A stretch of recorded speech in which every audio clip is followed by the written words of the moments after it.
अस्सलाम वालेकुम dear students and welcome to CD engineering academy. आज के लेक्चर में हम setting out of curve by perpendicular offsets के मेथड से स्टडी करेंगे। प्रीवियस लेक्चर में हमने by offsets from radial method से किया था और वही क्वेश्चन हम परपेंडिकुलर ऑफसेट मेथड से भी करेंगे। तो हमारे साथ ये वही प्रीवियस लेक्चर वाला क्वेश्चन है जो हमने रेडियल मेथड से किया था। इसमें दो टेंजेंट लाइन है, टेंजेंट लाइन ए बी और टेंजेंट लाइन बी सी। इन दोनों के दरमियान हमने कर्व लगानी है।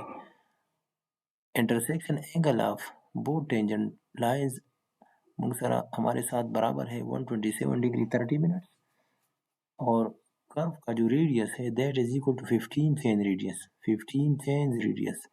और एक चेन की लेंथ हमारे साथ 20 मीटर है। तो 15 इंटू 20 इससे बन जाएगा 300 मीटर। तो रेडियस ऑफ द कर्व हमारे साथ 300 मीटर है इसमें। अच्छा, इस पे हमारे साथ डिफ्लेक्शन एंगल की वैल्यू नहीं है, लेकिन हम इसको आसानी से फाइंड कर सकते हैं। ये इंटरसेक्शन एंगल है और यहाँ पर ये वैल्यू फाइंड करनी है। तो ये जो टोटल सेमी सर्कल बन रहा है इसका जो एंगल है दैट इज 180 डिग्री। ये तो अगर हम 180 से इंटरसेक्शन एंगल माइनस करें तो डिफ्लेक्शन एंगल की वैल्यू आ जाती है दैट इज 52 डिग्री 30 मिनट्स। और लेंथ ऑफ रेडियस तो हमने फाइंड किया 15 इंटू 20। अब टेंजेंट लेंथ को हम फाइंड करते हैं यहाँ से लेकर यहाँ तक। ये जो हॉरिजॉन्टल डिस्टेंस है ये इसको हम फाइंड करते हैं जिसका फार्मूला है r tangent pi by 2। r is radius of the curve 300, pi is deflection angle 52 30।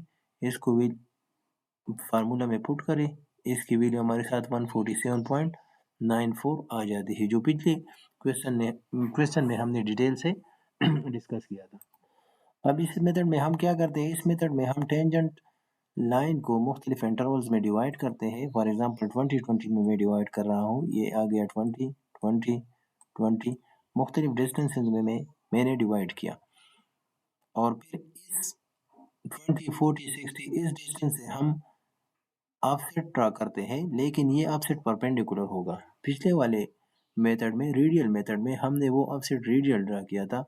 उसमें हम उसी पॉइंट एक्स डिस्टेंस जो 20-40-60 जो भी था उससे सेंटर की तरफ देखते थे, उसको साइड करते थे या वहाँ एक लाइन लगाते थे और जो लाइन आ जाती थी वो रेडियल लाइन होती थी। लेकिन यहाँ हम रेडियल नहीं लगाएंगे, यहाँ हम परपेंडिकुलर लगाएंगे। परपेंडिकुलर लाइन लगाएंगे लेकिन वो भी किस लाइन के परपेंडिकुलर? टेंजेंट लाइन के। ये इस टेंजेंट लाइन से हम परपेंडिकुलर ड्रा करेंगे। फॉर एग्जांपल अगर हम यहाँ ऑफसेट ड्रा करना चाहते हैं तो ऑफसेट इस तरह आएगा, ऑफसेट की वैल्यू इस तरह आएगी। तो बेशक ये वाला जो है ये तकरीबन सेंटर की तरफ है, लेकिन अगर सेकंड को हम देखें तो अवे फ्रॉम द सेंटर जा रहा है। तो इस मेथड में सेंटर की तरफ होना ज़रूरी नहीं है, बल्कि हमने अब परपेंडिकुलर ड्रा करना है टेंजेंट लाइन से। परपेंडिकुलर ऑफसेट मेथड में फार्मूला एक ही फार्मूला यूज होता है, O X is equal to R minus R square minus X square. R is radius of the curve, radius square minus X, X वही distance है यहाँ से यहाँ तक। ये वाला डिस्टेंस जो है ये वाला डिस्टेंस x है, 20 है यहाँ पे। यहाँ अगर हम देखें तो ये 40 है और अगर यहाँ तक हम आ जाए 60 है। आगे अगर हम जाए तो ये हमारे साथ 80 हो जाएगा। सिर्फ x की वैल्यू हमारे साथ चेंज होती जाएगी और हम क्वेश्चन को आगे सॉल्व करेंगे इस तरीके से। तो वैल्यूज पुट करें यहाँ पर। O20 अगर हम फाइंड करना चाहते हैं that is equal to r 300 minus R square, 300 square minus 20, ये पहला वाला इसकी बात हो रही है यहाँ पे। तो 20 स्क्वायर इससे हमारे साथ 0.677 आ जाएगा। सेकंड में अगर पुट करें तो डिस्टेंस 40 आ जाता है, इसकी वैल्यू 2.68 और एंड तक हम आ जाएंगे और एंड वाला पॉइंट हमारे साथ 147.98 है, जहाँ पर हमारे साथ ऑफसेट की वैल्यू 39.01 मीटर है। मतलब एंड पे अगर हम चले जाए यहाँ तो परपेंडिकुलर यहाँ हम ड्रा करेंगे टेंजेंट के साथ और ये डिस्टेंस हमारे साथ कितना होगा? 39.01 होगा। देखें जिस तरह आपको यहाँ फिगर में नजर आ रहा है कि एंड पर जो हम परपेंडिकुलर ऑफसेट ड्रा करते हैं वो apex point of the curve से अवे जा रहा है। मतलब ये कि ज़रूरी नहीं कि जो इंटरसेक्शन पॉइंट है वहाँ से हम ऑफसेट ड्रा करें और वो एपेक्स पर लाई करें। तो एपेक्स वाले पॉइंट के बिल्कुल अपोजिट परपेंडिकुलर यहाँ कहीं आएगा, ये वाला आएगा कहीं ये।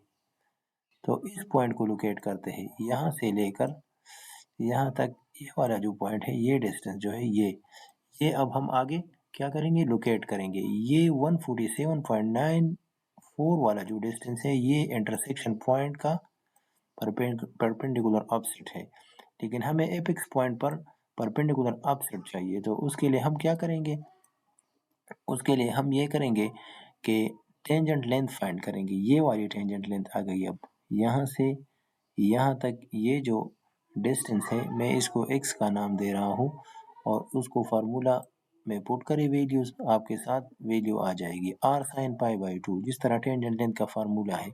r sin पाई बाई 2, पाई हमारे साथ है, 2 है, r रेडियस है, x की वैल्यू हमारे साथ फाइंड हो जाएगी, दैट इज 132.69।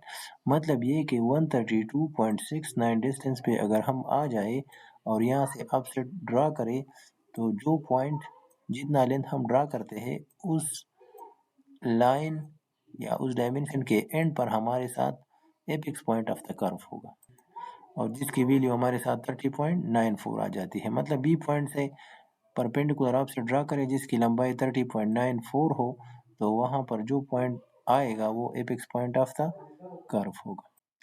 ये लेफ्ट पोर्शन यहाँ पर मैंने एग्जेजरेट करके बनाया हुआ है। तो परपेंडिकुलर ऑफसेट की जो वैल्यूज एंड पोजीशंस है, वो इस फिगर में प्लॉट करते हैं। यहाँ पर पहली वाली वैल्यू 0.67 है, तो यहाँ इस ब्लू लाइन के साथ हम परपेंडिकुलर ऑफसेट ड्रा करेंगे और उस पे कितना डिस्टेंस करेंगे, 0.67। जहाँ पर 0.67 आ जाए वहाँ पर हम एक पेग लगा लेंगे और ये हमारे साथ कर्व का पॉइंट होगा। ये हमारे साथ एक पॉइंट आ गया। दूसरी जगह पर हम ये करेंगे कि दूसरे ऑफसेट की जो वैल्यू है 2.68 वो लेंगे और बिल्कुल परपेंडिकुलर टू दिस वन, ये और ये, इसका जो एंगल है वो 90 के बराबर होना चाहिए और इसकी वैल्यू 2.68 है। तो यहाँ तक कहीं 2.68 आ जाएगा। यहाँ पर निशान लगाएंगे, पहले यहाँ पर निशान लगाया था, फिर यहाँ पे मार्क लगाएंगे। थर्ड की दी वैल्यू जो हमारे साथ है 6.06 है, यहाँ पर परपेंडिकुलर ऑफसेट ड्रा करें 6.06। इस तरह आगे जाते जाते आप एंड तक पहुंच जाएंगे और यहाँ पर जो वैल्यू है 147 पर, दैट इज इक्वल टू 39.01। तो ये वाला जो ऑफसेट है इसकी लेंथ 39.01 है। देखिए यहाँ पर सेंटर ऑफ कर्व यहाँ है, तो ये कर्व के सेंटर से अवे जा रहा है क्योंकि ये परपेंडिकुलर है, रेडियल नहीं है। तो इसके परपेंडिकुलर यहाँ कहीं हमारे साथ ऑफसेट आएगा। यहाँ पर डी के हमारे साथ 147 है, ये वाली जो लेंथ है ये हमारे साथ 147 है from this point, from T1, लेकिन हमें ये वाला डिस्टेंस चाहिए, ये वाला जो डिस्टेंस है हमें ये डिस्टेंस चाहिए। तो इस डिस्टेंस को हम किस चीज़ का नाम देते हैं, x का नाम देते हैं। अब ये हमारे साथ टेंजेंट लेंथ हो गया, टेंजेंट लेंथ अब हमारे साथ ये हो गया। तो टेंजेंट लेंथ के फार्मूले से हम ये लेंथ फाइंड करेंगे, ये t फाइंड करेंगे, जो हमारे साथ क्या है, x की वैल्यू है, और यहाँ पर उसकी वैल्यू हमारे साथ 132.69 आ रही है। 132.6 मतलब अगर T1 से हम 132.69 के फासले पर चले जाए तो जो परपेंडिकुलर ऑफसेट आएगा और उसकी लंबाई हमारे साथ 30.94 हो, तो वो apex point of the curve होगा। बिल्कुल इसी तरह कर्व के दूसरी साइड पर भी हमारे साथ ऑफसेट ड्रा किए जाते हैं, परपेंडिकुलर ऑफसेट, लेकिन वो ऑफसेट हमारे साथ दूसरे परपेंडिकुलर से, दूसरे जो टेंजेंट लाइन है, ये वाला टेंजेंट लाइन, यहाँ जो टेंजेंट लाइन आएगा उससे हम ड्रा करेंगे, तो दूसरे साइड से परपेंडिकुलर ऑफसेट आ जाएंगे, तो कर्व का दूसरा पोर्शन बन जाएगा। सारे पॉइंट एक दूसरे के साथ कनेक्ट करके सिंपल कर्व ऑब्टेन की जाती है। तो परपेंडिकुलर एंड रेडियल में सिर्फ डिफरेंस ही यही है कि रेडियल में आप सेंटर की तरफ जाते हो और परपेंडिकुलर में सेंटर की तरफ नहीं जाते, बल्कि टेंजेंट लाइन से ऑफसेट ड्रा करते हो और जो डिस्टेंस होता है उस डिस्टेंस पे पिग लगा के कर्व के पॉइंट कनेक्ट करके सिंपल कर्व को हासिल किया जाता है। So it's the end of today's lecture. Thank you for watching and keep us supporting.